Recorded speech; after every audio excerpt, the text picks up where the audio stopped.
Bien. Entonces, como les decía, hoy vamos a estar tratando uno de los temas,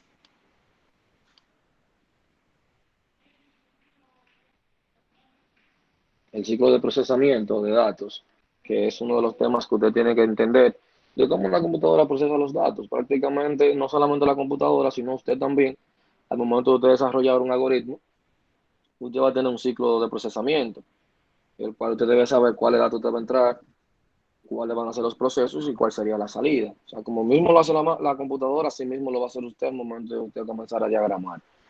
El tema de diagramar, o cuando usted va a comenzar a hacer diagramas de flujo, es más de un tema de paciencia, la verdad. La mayoría de ustedes se desesperan cuando no les sale, o el diagrama, o comienzan a complicarse, se desesperan y comienzan a buscarlo en internet, a copiar, y realmente la idea no es esa, la idea no es que usted copie, la idea no es que usted copie, la idea es eh, que usted pueda lograr y realizar su diagrama de flujo.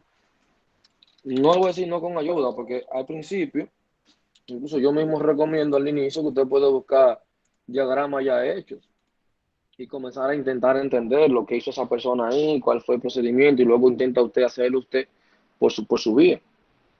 Es una buena técnica. Ok, ya yo encontré uno que está hecho de algún problema, algoritmo matemático, veo la simbología que utilizó, veo el proceso que hace, y luego intento hacerlo yo, pero haciéndolo yo como que comprendí cómo se hace y comienzo a realizarlo sin fijarme en el que hizo el otro. Son las de las ideas. Bien, de los temas que le decía, el ciclo de procesamiento de datos, usted va a tener acá,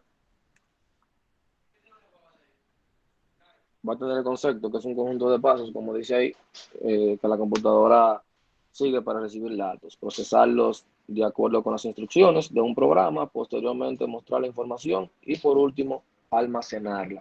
O sea, todos los programas usted va a tener que, la computadora, para ella procesar cualquier información que usted le da, obviamente usted le da una entrada con un periférico de entrada, que ya en una clase se investigó sobre los periféricos de entrada. Entonces, una vez que ya usted logra eso, entonces ahí comienza el proceso del procesamiento. O sea, ella va a procesar los datos que usted le pasa. Entonces, ¿qué pasa cuando usted está haciendo un algoritmo? Eso mismo. Lo primero que tiene que hacer es un análisis, que ahorita vamos a hablar de eso, de un análisis de programa, para ver las entradas, cuáles son las variables que yo voy a utilizar, qué va a recibir mi programa. Entonces, ese conjunto de pasos que la computadora sigue para luego procesarlo, es lo que se llama el concepto de ciclo de procesamiento. O sea, yo tengo una entrada, un procesamiento, una salida, y también almacenarla en caso de ser necesario. Porque no siempre usted la va a almacenar, pero sí, también se incluye porque la mayoría de veces usted hace esto para luego poder almacenarlo. O sea que también es válido. Se podríamos mencionar el primer paso que tenemos la entrada, que cuando hablamos de entrada se refiere a la etapa de entrada de datos de una computadora. Un ejemplo de ello sería el ingreso de las horas de una nómina en una hoja de cálculo, por ejemplo, sería una entrada. Los dispositivos de entrada incluyen periféricos tales como teclados, ratones y escáneres. Ya cuando usted le está hablando de entrada, del procesamiento de datos, obviamente, porque eso sería lo que estarían hablando. O sea, aquí ya va a aceptar esos datos. ¿Quién le va a pasar esos datos? Ya sea otro programa o sea el usuario. Pero ella va a recibir esos datos con los cuales ella va a hacer una operación o va a realizar una instrucción, dependiendo de los datos que usted le pase. Se hace el ciclo de procesamiento, pero también ese mismo ciclo que usted utiliza para el desarrollo de un algoritmo. Luego usted tiene el procesamiento, obviamente, donde usted va a tener unos componentes de control, tanto de una unidad de control como una unidad aritmética que hacen las funciones necesarias para el procesamiento de datos. Si lo llevamos a un algoritmo, bueno, eso ya serían las operaciones matemáticas, una suma, una resta, una división, alguna pregunta en alguna condición, toda la cosa que usted tendría. Entonces, la CPU interpreta las instrucciones del programa y procesa los datos. La CPU se compone de un circuito integrado, el que generalmente se conoce con el nombre de microprocesador, quien es que va a recibir las instrucciones, la va a ejecutar. Luego usted va a tener una salida en la parte del ciclo donde la computadora debe mostrar los datos ya procesados y convertidos en información. Usted va a tener aquí gráficas por medio del monitor, lista de usuarios, impresora por una impresas por una impresora. Y Profe, finalmente, ajá, un momento, que le deje entrar a Raiza que ya tiene rato intentando a no la sé. clase. Bueno, dile que intente ahora, porque no me sale ninguna petición. Tiene que decirle que no puede usar el correo institucional, tiene que usar su correo de Google personal para poder entrar. Ya lo A dije. encontrar. Y no es con el correo de WhatsApp que entra, realmente. No, el correo de WhatsApp al parecer detecta que son cuentas a la, como públicas o no sé, Yo, y no deja lamentablemente, entrar. Yo, yo estoy disculpa, con el de pero yo, Guapa. yo te doy con el de Guapa también. Yo No, estoy tiene que con ser el con el mío. de WhatsApp que entra realmente. A mí Si no me está con entraba con el de otro, WhatsApp. no, Yo si uso está de con Guapa. otro, como invitado, tal vez te permite como tres. Y si ya como, no, creo que ocho. Y si ya hay ocho personas con correos que no son de la institución, va a intentar entrar, no le va a permitir. Tiene que ser con el correo de la institución, realmente. O sea, para que pueda entrar sin problema. Y si no, si va y se conecta, comienza el mismo programa a sacarla o a sacar algunos que no tengan el correo de la institución. Ah, bueno, déjame cambiar de Ok. correo entonces, en un momento. Entonces, dígale a ella también que se conecte vía correo de WhatsApp, que ahí sí no va a haber problema. Bien. Entonces, como les decía, teníamos el tema del almacenamiento, que ya acá la mayoría sabe que usted va a tener un almacenamiento, el cual ya sería un disco duro, una memoria extraíble. Ya cuando hablamos de almacenamiento, consiste en guardar la información. Obviamente esa información generada por la computadora en algún dispositivo de almacenamiento, como sea ya, como le mencioné, un archivo de Excel en una memoria USB, una lista de usuarios en un disco duro, o en una base de datos, algún registro de factura. Eh, y sería prácticamente eso. Ya también tenemos lo que son los archivos. Vamos a ver, Carlos Arias. Ahí sí. Luego tenemos los archivos, que podríamos mencionar los archivos, que es importante, bueno, saber la extensión del archivo, obviamente, porque hay computadoras que usted se va a topar con un archivo, si usted sabe la extensión, ya usted sabe cuál programa usted va a buscar para que funcione. Entonces, un archivo de computadora, podríamos decir que dice ahí un archivo, un fichero informático, es un conjunto de bits que son almacenados en un dispositivo. Un archivo es identificado por un nombre y la descripción de la carpeta o directorio que le contiene. Bien.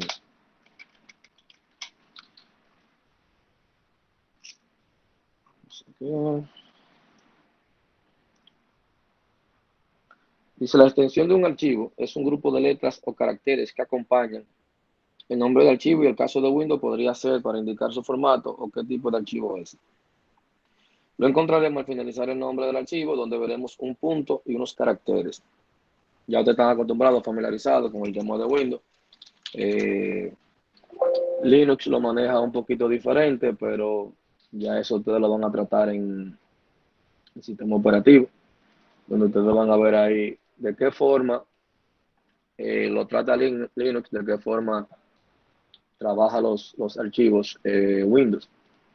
Yo sé que la mayoría está familiarizado con Windows, así que con el tema de archivos creo que no van a tener inconveniente. ¿Por qué? Porque usted va a saber que tiene un nombre y una extensión. Si es una foto, usted va a saber que va a ser .png o .jpg. Si es de Word, dependiendo de la versión, usted va a tener .doc, lo mismo con Excel, dependiendo de la versión. Y ya automáticamente usted ve esa extensión, ya usted sabe qué tipo de archivo es. Que esas son de las ventajas que tiene que ya ustedes estén empapados con la tecnología y utilizan la mayoría. Bueno, ya todo el mundo tiene computadora, la utiliza. Entonces ya entender estos temas básicos se le hace más fácil porque usted interactúa con él día a día.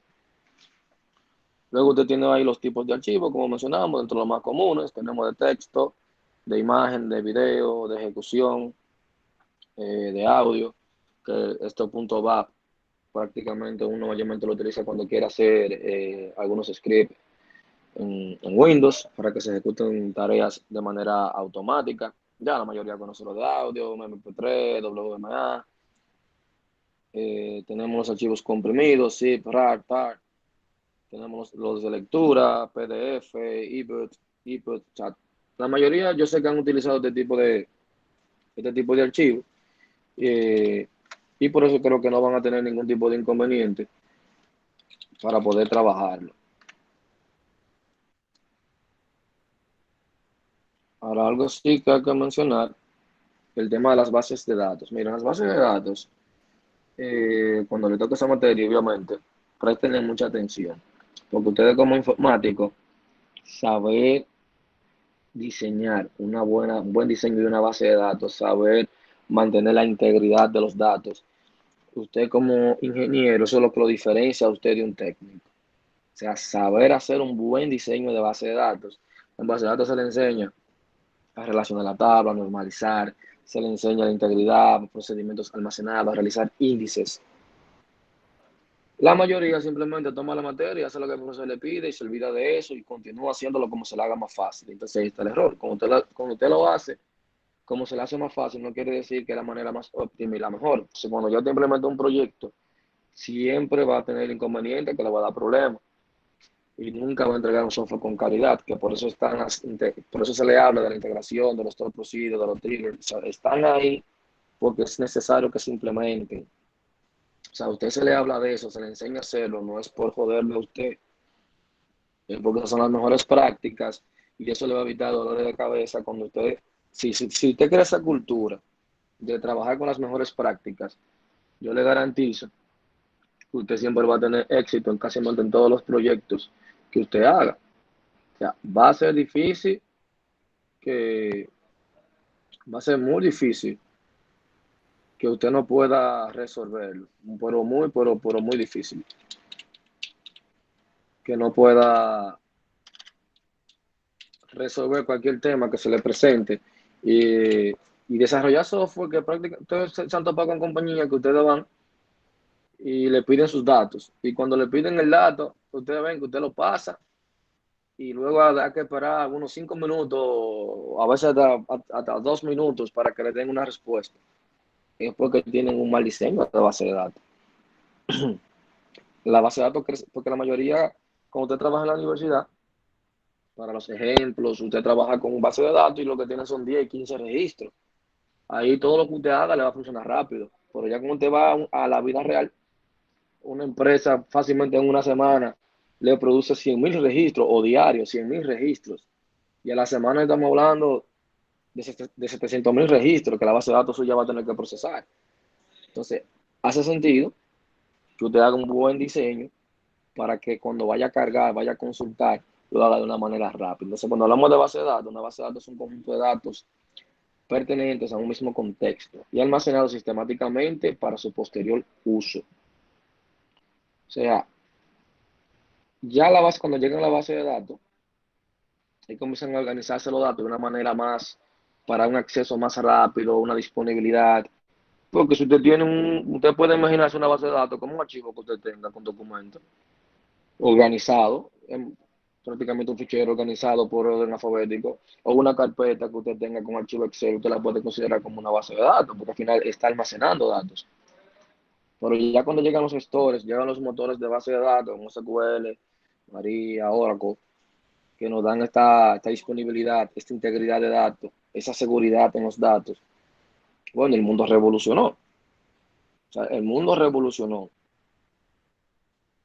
Mira, dentro de los elementos de una base de datos, usted va a tener tablas, que es el elemento principal de la base de datos, ya que aquí se registra la información que se quiere gestionar. Está compuesta por filas y columnas. Cada archivo de una base de datos puede contener tantas tablas como se requieran. O sea, ya las tablas, por ejemplo, que yo quiera información sobre un cliente, yo voy a tener una tabla cliente. Esa tabla cliente, que es mi objeto, que luego ustedes cuando le den programación orientada a objetos se van a familiarizar mucho con los términos, va a tener unos atributos. O sea, un cliente tiene un código de cliente, tiene dirección, tiene un nombre, tiene un teléfono.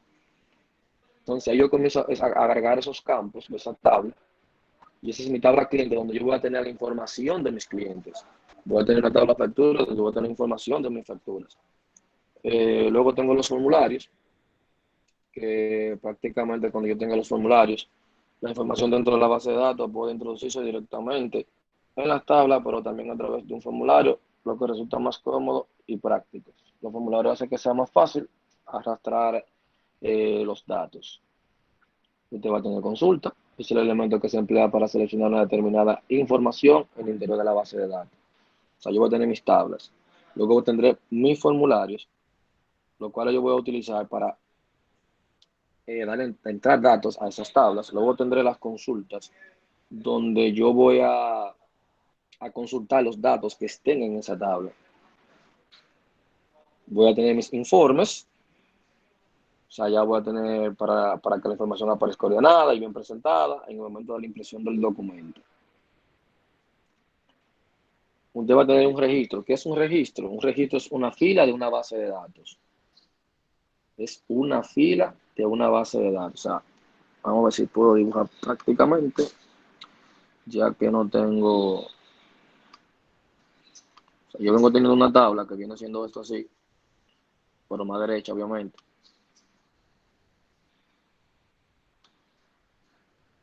Porque no tengo una imagen ahora mismo, pero ahorita la podemos mostrar.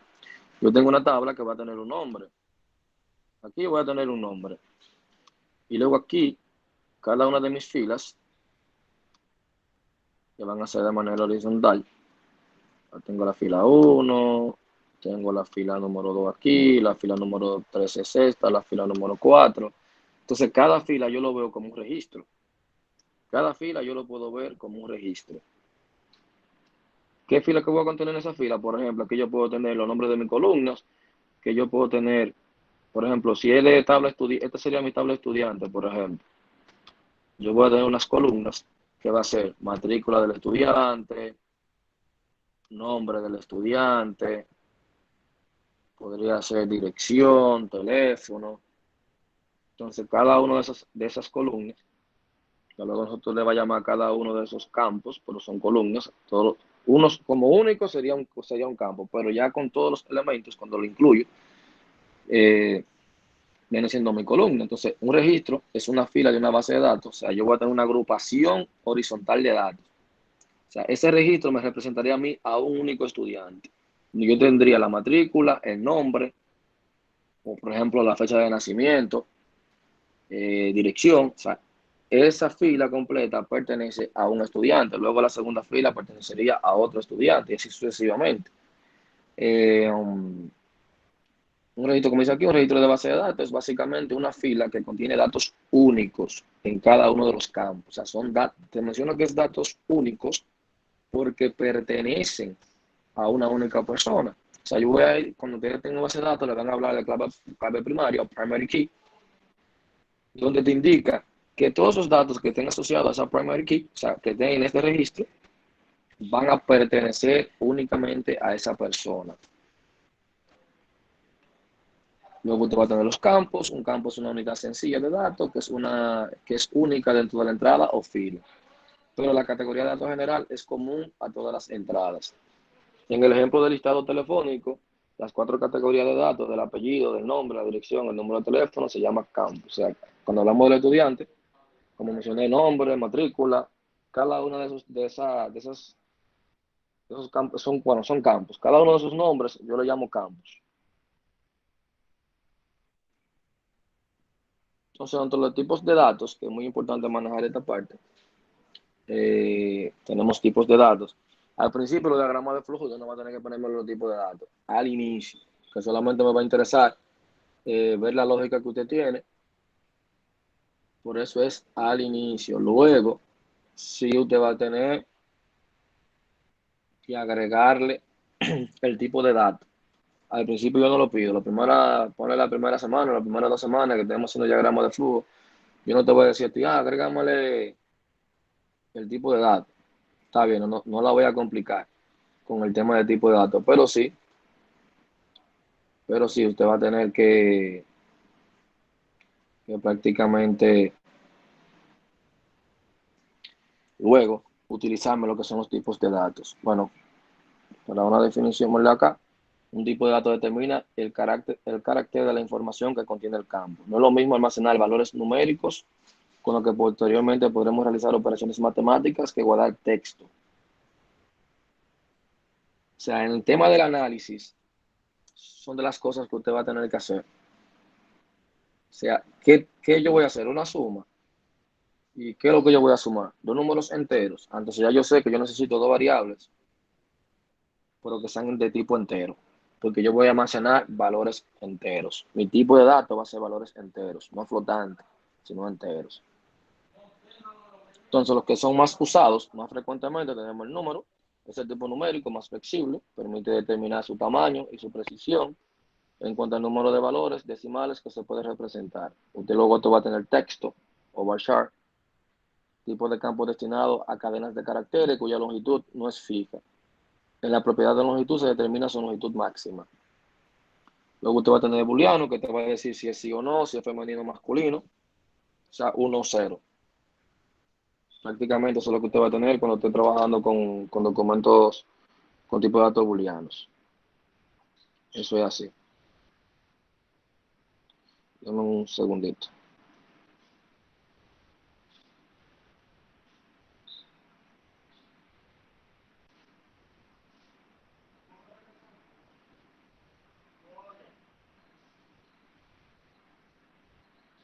Bien.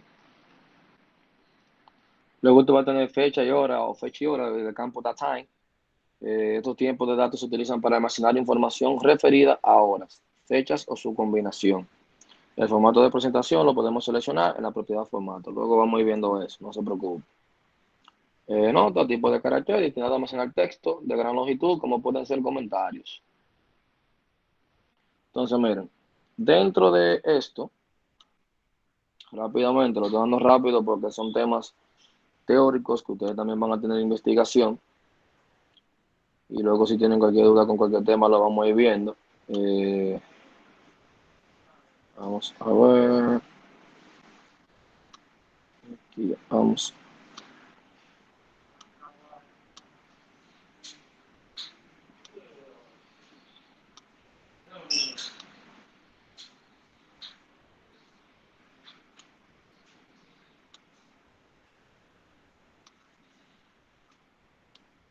Ahí ustedes pueden ver una que dice técnicas de programación, ¿verdad? Me confirmo. Sí, profesor. Ahí cambió el slice. Sí. Ok. Pero cuando hablamos de técnicas de programación, hay muchas, pero vamos a decir de manera básica, ¿qué usted puede hacer? Lo primero que usted va a hacer cuando hablamos de técnicas de programación, obviamente, es prácticamente un análisis previo. O sea, cuando hablamos de técnicas de programación, está lo que se llama análisis del problema. Análisis del problema. Miren, esta es la parte más importante, la verdad.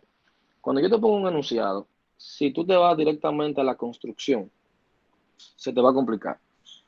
Y no comete el error también de no seguir el flujo para que usted, porque muchas veces, ¿qué le digo? A veces yo pongo un diagrama de flujo y te digo sumar los números y primero lo imprimen. Entonces ahí yo me doy cuenta que ni siquiera usted se sentó, ni siquiera hizo el esfuerzo de tratar de seguir un flujo, aunque puso la simbología más, un ejemplo, tal vez no le salió perfecto. Pero cuando yo le pido sumar los números y usted primero lo imprime y luego lo suma y luego hace la suma y lo guarda en una variable que se llama suma y luego me imprime X. O sea, usted no se tomó el tiempo ni siquiera de seguir una secuencia. O sea, lo primero que acá, como yo le dije, esta materia es muy práctica. No solamente la materia, la carrera. O sea, ya como lo menciono otra vez, siempre se lo menciono porque van a tener que dedicarle tiempo en la semana. Si usted no lo envió el día de clase, bueno, ni se molesten en escribir porque la tarea no se va a abrir. Usted tiene una semana para completar la tarea. Una semana. Porque yo no sé que la mayoría piensa como que la tarea que como que nada más tienen el viernes. No, no es el viernes. Una semana completa para hacer una tarea. O sea, que usted va a tener tiempo para tener que dedicárselo. No es lo mismo que en el asunto de teoría. O sea, que van a tener que comenzar a dedicarle tiempo a la materia y sobre todo a esta, que prácticamente esta materia es la base. O sea, realmente es la base. Si el primer tema que usted va a tener siempre, cada vez que usted se enfrenta a un problema, es análisis del problema. Cuando hablamos de análisis, si yo te pido algo, es leer el enunciado, interpretar lo que te quiere dejar dicho. Entonces, una vez que tú lo interpretas, tú comienzas a desglosarlo, a dividirlo en pequeñas partes, para luego usted poder utilizar, usted puede construir. Cuando usted hace un rompecabezas, es que es simple, es comenzar a utilizar lo que ustedes están acostumbrados, las técnicas que ustedes están acostumbrados. Por ejemplo, cuando usted va a almacenar, cuando usted va a un rompecabezas, que usted va a un rompecabezas, vamos a decirlo así. Lo primero que usted hace, si usted quiere que les haga bien y durar, porque no es que no le vaya a salir, si usted quiere durar menos tiempo y hacerlo de manera organizada, ¿qué es lo primero que usted hace? Comenzar a organizar las piezas que son iguales, juntas, y así sucesivamente, para luego comenzar a construirlo. O tiene una técnica que dice, yo voy a comenzar por las esquinas, o yo voy a comenzar por el centro hasta llegar a las esquinas. Existen diferentes técnicas. Algunos se sienten más cómodos con uno, otros se sienten más cómodos con otras. Pero al final son técnicas que se aplican para hacerte el proceso más simple. Es lo mismo que cuando ustedes, por ejemplo, lo que han comprado muebles en IKEA, que eso trae sus instrucciones. Pero la mayoría vamos directo a armarlo. Al final, forzamos, nos tomamos lucha para armarlo. Muchas veces lo dejamos a mitad o nos sobran piezas, simplemente porque entendemos que si leemos el instructivo vamos a perder el tiempo. Y quizás íbamos a ganar tiempo y también íbamos a construirlo de la manera correcta. Y eso es lo que pasa también cuando vamos al proceso de diagrama. Ustedes entienden que si van a hacer el análisis, van a perder tiempo y se van directamente a la construcción. Y es al contrario. Al contrario, cuando usted analiza el programa o analiza el problema, si yo te digo, un diagrama de flujo para que sume dos números. Sumar dos números. Como he mencionado, pues si voy a sumar dos números, necesito una variable A y necesito una variable B. Pero entonces, si esa suma, cuando yo sumo dos números, sumar dos números, ¿qué es sumar los números? Primero yo veo si yo lo entiendo. 2 más 2. Eso es sumar dos números. Pero entonces esa suma, yo necesitaría otra variable para guardarla y poder imprimirla. Pues yo tengo a C. Pero esos números son enteros. O sea, el tipo de datos a utilizar sería entero. Entonces ahí ya usted está analizando su problema, lo está descomponiendo. Entonces luego, pero para yo sumar, yo utilizo el operador más. Ahora bien, si yo te pido, dame la serie Fibonacci de un número, lo primero que usted, si usted no entiende lo que es la serie Fibonacci, lo primero que tiene que hacer es ir a investigar lo que es la serie Fibonacci. O imprime los primeros 20 números pares.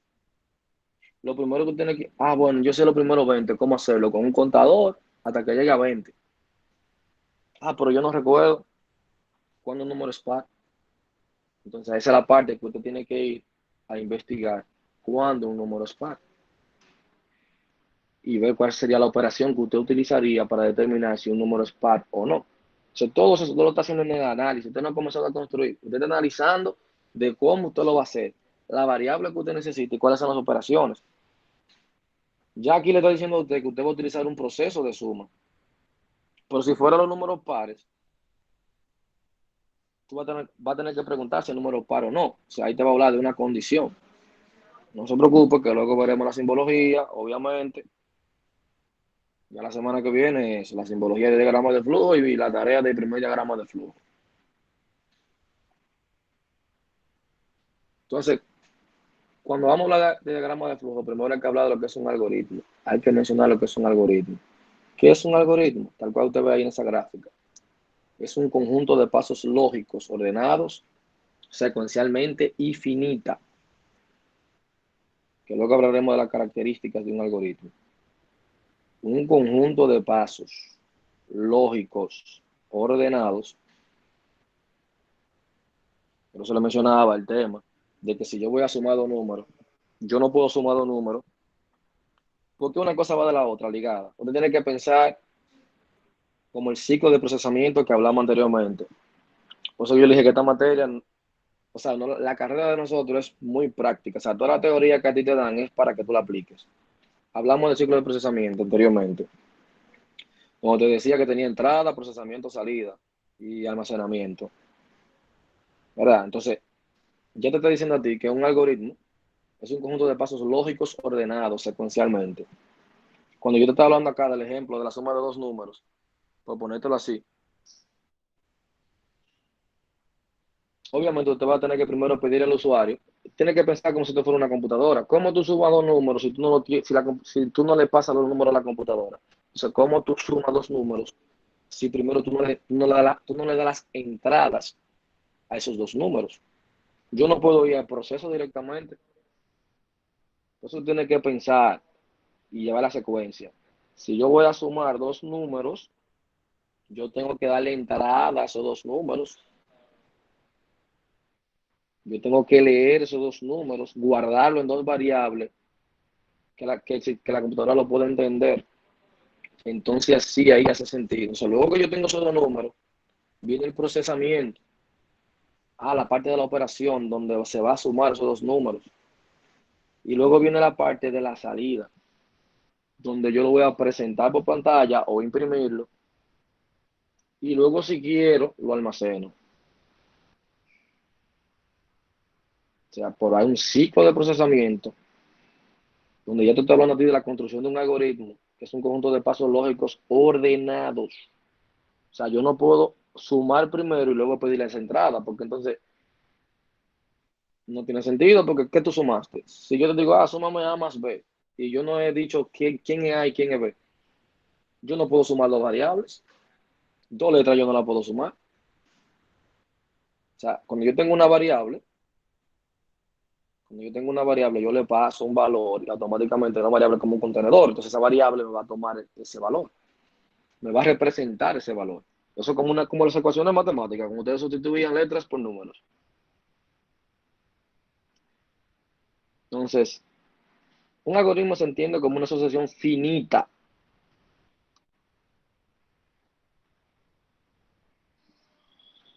Finita. Una asociación finita, es decir, que tiene fin. Si te vas sumando números, al final te imprimió, salió y ya terminó. Presentó el resultado. Ahora deben cumplir los siguientes pasos. Cada paso del algoritmo debe estar bien definido. Un algoritmo debe tener un principio y un fin. Un diagrama de flujo, señor, una representación gráfica de un algoritmo, te dice que tiene que tener un principio y un fin. Todos los diagramas de flujo van a tener un inicio, o sea que usted va a tener que agregarle la simbología que va a representar el inicio y luego todos los pasos. Y al final, cuando usted termine, tiene que agregar que usted terminó, que el algoritmo terminaba ahí. Si usted no hace eso, su algoritmo está mal. ¿Por qué? Porque la teoría está diciendo que un algoritmo es finito. La teoría le dice a usted que un algoritmo tiene principio y tiene fin. La teoría le dice eso. Entonces la práctica tiene que contener la teoría. La práctica tiene que contener la teoría. Entonces, ¿cómo usted va a lograr eso? Estudiando esto, leyendo esto, para saber cómo yo hago un algoritmo, investigando sobre los algoritmos. Yo le dije, que usted sea bueno en esta área va a depender de usted, del tiempo que usted le dedique. Eso va a depender de eso, no de otra cosa. Usted va a tener tipos de algoritmos. Los cualitativos son aquellos en los que se describen los pasos utilizando palabras. Los cuantitativos son aquellos en los que se utilizan cálculos numéricos. Vamos a ver. Características de un algoritmo.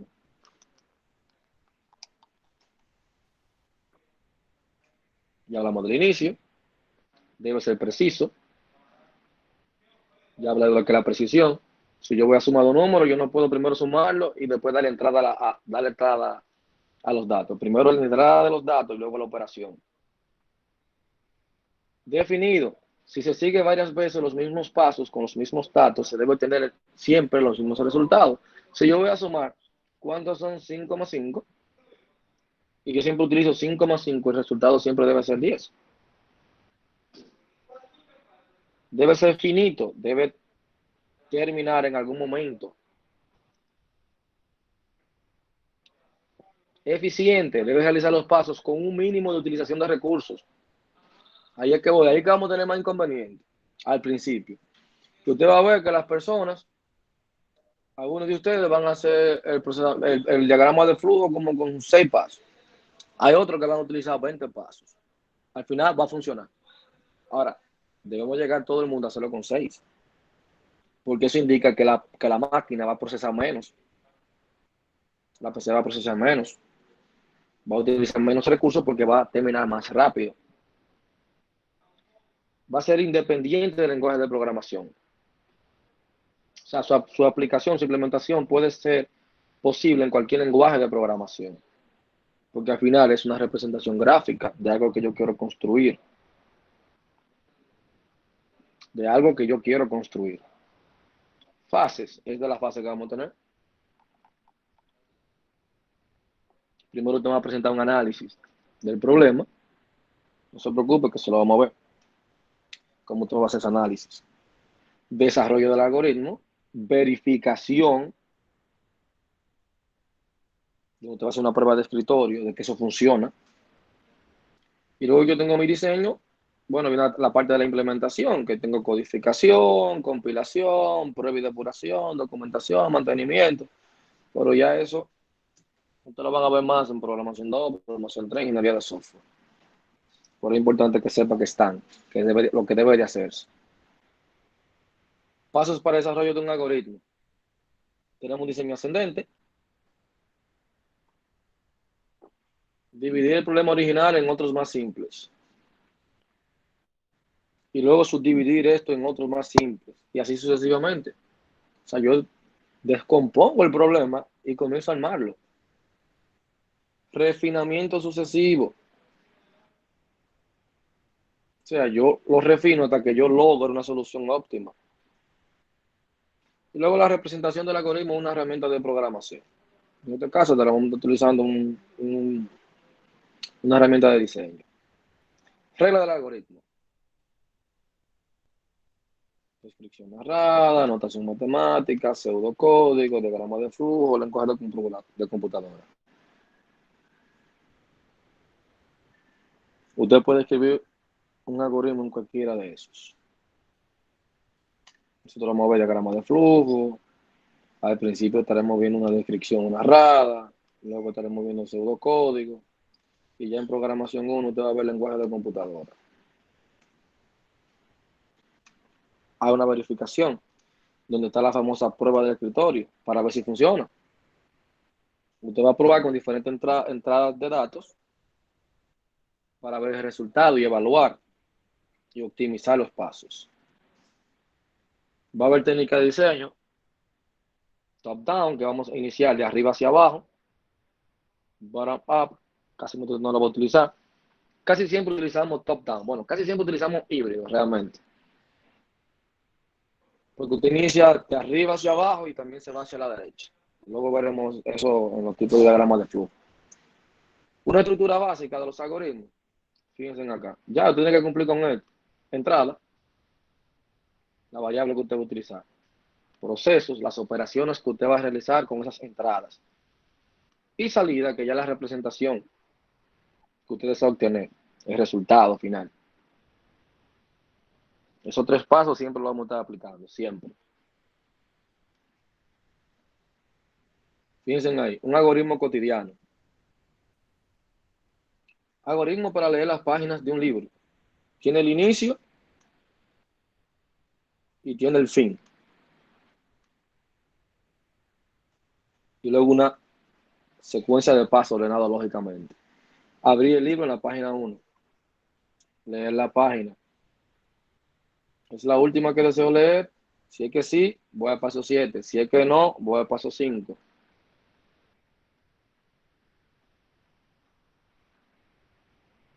Después digo pasar a la siguiente página. ¿Cuál es el paso 7? Es la última que yo se lo doy, voy al paso 7, cierro el libro. Si es que no, voy al paso 5. ¿Cuál es el paso 5? Pasar a la siguiente página. Y luego que paso a la siguiente página, fíjense en que voy al paso 3. ¿Cuál es el paso 3? Leer la página. Llevo una secuencia. Abro el libro, leo mi página. Me pregunta, ¿es la última que deseo leer? Si es que sí, voy al paso 7, que es cerrar el libro y luego finalizar. Si es que no, voy a ir al paso 5, pasar a la siguiente página. Luego que paso a la siguiente página, me dice, ve al paso 3. Yo no voy a poner otra vez de que leer página. ¿Por qué no voy a ponerle página? Porque ya está. O sea, ya este proceso se va a estar repitiendo hasta que yo decida no leer más. De eso se trata. Eso se trata de que usted comprenda esa parte. Ya con números, pero ya no se lo voy a complicar todavía con pseudocódigo. Bien, miren, van a tener una tarea, obviamente. Yo creo que esta va a ser la última tarea que usted va a tener teórica. La última. Va a ser algunas investigaciones. El sábado en adelante, diagrama. Diagrama de flujo. A desarrollar diagrama. Toda la semana ya no soy yo. Yo vengo, te hablo de un tema rápido. Y ya entonces la primera hora, de ahí para allá, son ustedes que me van a presentar a mí. Eso va a ser parte de la participación. O sea, la tarea que yo pongo, usted lo presenta y lo explica el diagrama. Por eso es que las tareas no se van a abrir después que se cierran, pero se van a cerrar siempre antes de la clase. Porque esos diagramas que yo ponga de tarea, lo vamos a estar viendo acá. Así que si tienen alguna pregunta, este es el momento.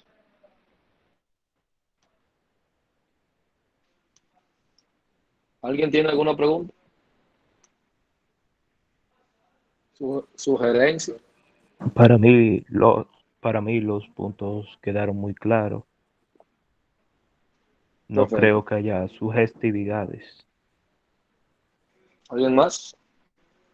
Miren, como les mencioné, vamos a dejar de grabar acá para luego que... Como les dije, miren, todas las clases las vamos a subir siempre a YouTube, siempre. Yo creo que la mayoría está suscrito al canal. Usted puede, si quiere, activar las notificaciones. Cuando yo subo el video, le sale ahí lógica computacional o diagrama de flujo, y ahí usted puede ir a ver el video otra vez o la clase de nuevo. Más cuando sean temas prácticos. Miren,